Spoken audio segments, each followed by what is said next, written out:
ആകാശവാണി. നമസ്കാരം. പ്രത്യേക വാർത്താ ബുള്ളറ്റിൻ വായിക്കുന്നത് നരേന്ദ്രമോഹൻ.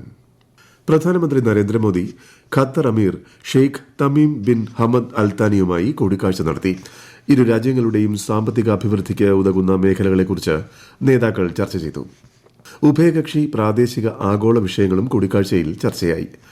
ഇന്ത്യ ഖത്തർ ബന്ധം ശക്തിപ്പെടുത്തുന്നതിനുള്ള ചുവടുവയ്പ്പാണ് കൂടിക്കാഴ്ചയെന്ന് പ്രധാനമന്ത്രി അഭിപ്രായപ്പെട്ടു. ഇന്നലെ ഖത്തർ പ്രധാനമന്ത്രി ഷെയ്ഖ് മുഹമ്മദ് ബിൻ അബ്ദുൾ റഹ്മാൻ അൽത്താനിയെയും പ്രധാനമന്ത്രി സന്ദർശിച്ച് ചർച്ച നടത്തിയിരുന്നു. ഹരിയാനയിലും രാജസ്ഥാനിലുമായി 26,750 കോടി രൂപയുടെ വിവിധ വികസന പദ്ധതികൾക്ക് പ്രധാനമന്ത്രി നാളെ തുടക്കം കുറിക്കും. ഹരിയാനയിൽ 9,750 കോടി രൂപയുടെ വിവിധ വികസന പദ്ധതികളുടെ ഉദ്ഘാടനവും തറക്കല്ലിടലും നിർവഹിക്കുന്ന പ്രധാനമന്ത്രി രാജസ്ഥാനിൽ വികസിത് ഭാരത് വികസിത് രാജസ്ഥാൻ പരിപാടിയിൽ വിദൂര ദൃശ്യ സംവിധാനത്തിലൂടെ 17,000 കോടി രൂപയുടെ വികസന പദ്ധതികൾ രാജ്യത്തിന് സമർപ്പിക്കും. രാഷ്ട്രീയ പാർട്ടികൾക്ക് സംഭാവനകൾ സ്വീകരിക്കുന്നതിനായി കേന്ദ്ര സർക്കാർ കൊണ്ടുവന്ന തിരഞ്ഞെടുപ്പ് ബോണ്ട് പദ്ധതി സുപ്രീം കോടതി റദ്ദാക്കി. പൌരന്മാരുടെ വിവരാവകാശത്തെ ഇത് ലംഘിക്കുന്നതായി ചീഫ് ജസ്റ്റിസ് അധ്യക്ഷനായ അഞ്ചംഗ ബെഞ്ച് വ്യക്തമാക്കി.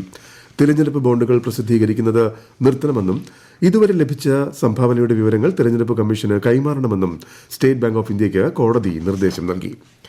സംസ്ഥാനത്തിന്റെ കടമെടുപ്പ് പരിധി സംബന്ധിച്ച് കേന്ദ്ര സർക്കാരും സംസ്ഥാന സർക്കാരും തമ്മിൽ ന്യൂഡൽഹിയിൽ ചർച്ച നടത്തി. സുപ്രീം കോടതി നിർദ്ദേശപ്രകാരമായിരുന്നു ചർച്ച.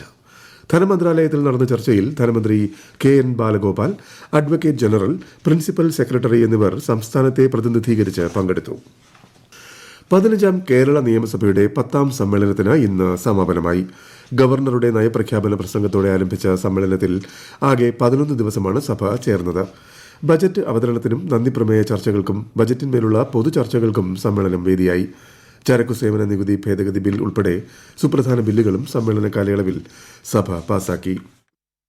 വയനാട്ടിലെ വന്യജീവി ആക്രമണം തടയാനുള്ള നടപടികൾ സംബന്ധിച്ച് ജില്ലയിലെ ജനപ്രതിനിധികളുമായി മുഖ്യമന്ത്രി പിണറായി വിജയൻ ചർച്ച നടത്തി. മുഖ്യമന്ത്രിയുടെ അധ്യക്ഷതയിൽ കഴിഞ്ഞ ദിവസം ചേർന്ന ഉന്നതതല യോഗത്തിലെ തീരുമാനങ്ങൾ ചർച്ചയിൽ വിലയിരുത്തി. മുന്നറിയിപ്പ് സംവിധാനം ശക്തിപ്പെടുത്തണമെന്നും ഇതിനായി റേഡിയോ, വയർലെസ്, വാട്സ്ആപ്പ് സംവിധാനങ്ങൾ ഉപയോഗിക്കണമെന്നും യോഗത്തിൽ നിർദ്ദേശമുയർന്നു. വിഴിഞ്ഞത്തെ സീ ഫുഡ് റെസ്റ്റോറന്റ് മാതൃകയിൽ കേരളത്തിൽ 1000 സീ ഫുഡ് റെസ്റ്റോറന്റുകൾ തുറക്കുമെന്ന് ഫിഷറീസ് വകുപ്പ് മന്ത്രി സജി ചെറിയാൻ. മത്സ്യഫെഡിന് കീഴിൽ പുന്നപ്ര വടക്ക് പഞ്ചായത്ത് പരവൂരിൽ ആരംഭിച്ച സംസ്ഥാനത്തെ ആദ്യ നൈലോൺ നൂൽ ഫാക്ടറിയുടെ ഉദ്ഘാടനം നിർവഹിക്കുകയായിരുന്നു അദ്ദേഹം. 30 വയസ്സിന് മുകളിലുള്ള മുഴുവൻ പേരുടെയും വാർഷികാരോഗ്യ സ്ക്രീനിംഗ് നടത്തുമെന്ന് ആരോഗ്യവകുപ്പ് മന്ത്രി വീണ ജോർജ്. ആരോഗ്യവകുപ്പ് നടപ്പിലാക്കിയ ആർദ്രം ആരോഗ്യം ജീവിതശൈലി രോഗനിർണയ സ്ക്രീനിംഗിന്റെ 2ാം ഘട്ടത്തിന്റെ ലോഞ്ചിംഗ് നിർവഹിച്ച് സംസാരിക്കുകയായിരുന്നു മന്ത്രി. 1ാം ഘട്ട സ്ക്രീനിംഗിൽ പങ്കെടുക്കാൻ സാധിക്കാതെ പോയ എല്ലാവരെയും ഉൾക്കൊള്ളിച്ച് 2ാം ഘട്ടത്തിൽ 100% പൂർത്തിയാക്കുന്നതാണ്. ഇന്ത്യ ഇംഗ്ലണ്ട് 3ാം ക്രിക്കറ്റ് ടെസ്റ്റിന്റെ 1ാം ദിനം കളി അവസാനിപ്പിക്കുമ്പോൾ ആദ്യം ബാറ്റിംഗിനിറങ്ങിയ ഇന്ത്യ 5 വിക്കറ്റ് നഷ്ടത്തിൽ 326 റൺസ് എന്ന നിലയിൽ. ഇന്ത്യയ്ക്ക് വേണ്ടി നായകൻ രോഹിത് ശർമ്മയും രവീന്ദ്ര ജഡേജയും സെഞ്ചുറി നേടി. അരങ്ങേറ്റത്തിനിറങ്ങിയ സർഫറാസ് ഖാൻ അർദ്ധ സെഞ്ചുറി കരസ്ഥമാക്കി. 110 റൺസുമായി ജഡേജയും ഒപ്പം കുൽദീപ് യാദവുമാണ് ക്രീസിൽ. ഇംഗ്ലണ്ടിനു വേണ്ടി മാർക്ക് വുഡ് 3 വിക്കറ്റുകൾ നേടി. കേരള പദയാത്രയുടെ സമാപന സമ്മേളനം പ്രധാനമന്ത്രി നരേന്ദ്രമോദി ഈ മാസം 27-ന് തിരുവനന്തപുരത്ത് ഉദ്ഘാടനം ചെയ്യുമെന്ന് BJP സംസ്ഥാന അധ്യക്ഷൻ K. സുരേന്ദ്രൻ. കേരളത്തിൽ നരേന്ദ്രമോദിക്കുള്ള അംഗീകാരം വർദ്ധിച്ചു വരികയാണെന്നും ഇതാണ് കേരള പദയാത്രയുടെ വൻ വിജയത്തിന് കാരണമെന്നും അദ്ദേഹം അങ്കമാലിയിൽ വാർത്താ സമ്മേളനത്തിൽ പറഞ്ഞു. പാകിസ്ഥാനിൽ ജയിലിലായ മുൻ പ്രധാനമന്ത്രി ഇമ്രാൻഖാൻ നയിക്കുന്ന പാകിസ്ഥാൻ തെഹ്രീക്ക് ഇൻസാഫ് പാർട്ടിയുടെ പ്രധാനമന്ത്രി സ്ഥാനാർത്ഥിയായി പാർട്ടി ജനറൽ സെക്രട്ടറി ഒമർ അയൂബിനെ നാമനിർദ്ദേശം ചെയ്തു. ഇമ്രാൻഖാന്റെ പിന്തുണയുള്ള സ്വതന്ത്ര സ്ഥാനാർത്ഥികൾ തെരഞ്ഞെടുപ്പിൽ 92 സീറ്റുകൾ നേടിയിരുന്നു.